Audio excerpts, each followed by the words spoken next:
Let's talk with podcaster Jonah Platt right now. He's the host of Being Jewish with Jonah Platt. And Jonah, you were scheduled to speak at Temple Israel in Michigan in a few months. You have cousins who belong there. Have you spoken to your family? How are they feeling? You know, thank God they're safe. Thank God everybody there is safe, but it's terrifying. This is not something any parent should have to live through, is worrying that while their child is in preschool, there's somebody with a car full of explosives smashing through the door of the building, driving down the hall, trying to kill everybody. It's just horrible. We don't yet know the specific motivations of this attack, but obviously if you attack a synagogue, it's inherently an act of anti-Semitism. This is the 5th synagogue attacked in just the last week. 3 in Canada, 1 in Belgium. Anti-Semitic crimes have been drastically spiking for years. And at the same time, I don't think it's a coincidence, we hear loud voices spewing anti-Semitism on the left and on the right. How do you view how this landscape has changed?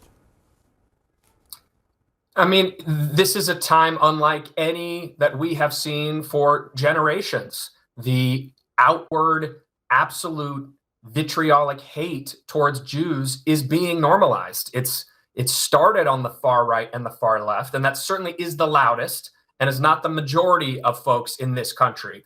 But what they're saying is not being pushed back hard enough against by the silent moderate majority, and it's being allowed to encroach on our normal day-to-day life. And very clearly, it's putting Jewish lives in danger. And as you said, Jake, this has been rising steadily since well before October 7th. I mean, every year after year after year for the past almost 10 years, the numbers have been skyrocketing, doubling exponentially. So this is not a new problem. It's getting worse and worse. And this really has to be the time for people who have not been involved, who have not been informed, who have been on the sidelines, who haven't really taken an opinion, to stand up and say, I've had it with this. This is not the sort of country and space I want to live in. This is not the society I want to be a part of.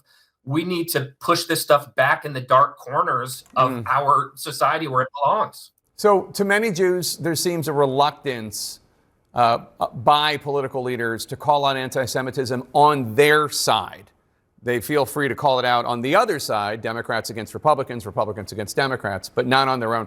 Vice President J.D. Vance has been criticized by Jewish conservatives for describing those who make an effort to purge anti-Semitism from their party as trying to impose a purity test. Take a listen. President Trump did not build the greatest coalition in politics by running his supporters through endless, self-defeating purity tests.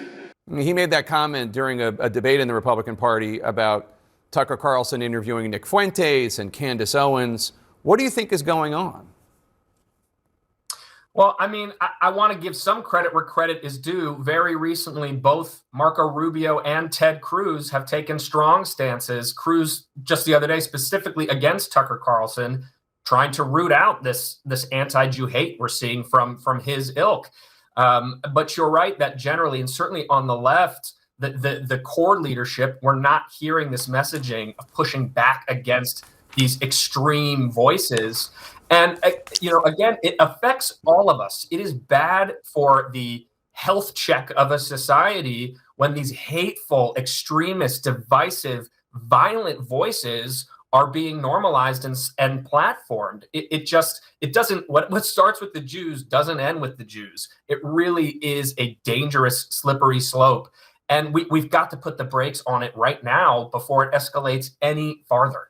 I hate the fact that you even have to make that argument. What stops with the Jews doesn't end with the Jews. Like, who cares? I mean, it shouldn't happen to the Jews. Forget about, whether or not then, right. You don't have to quote Niemöller. Let me just also point out, it's not just Vance. Mayor Mamdani of New York is facing criticism. He had over for dinner this week anti-Israel activist Mahmoud Khalil, an organizer of the Columbia University Apartheid Divest Group, which led those protests at Columbia University. And that group explicitly praised the Hamas attacks on October 7th. Now, Khalil was targeted for deportation by the Trump administration. And the mayor, in explaining why he had him over during Ramadan, said he was deported for, quote, exercising his First Amendment rights and protesting the ongoing genocide in Palestine, unquote. What did you make of all that?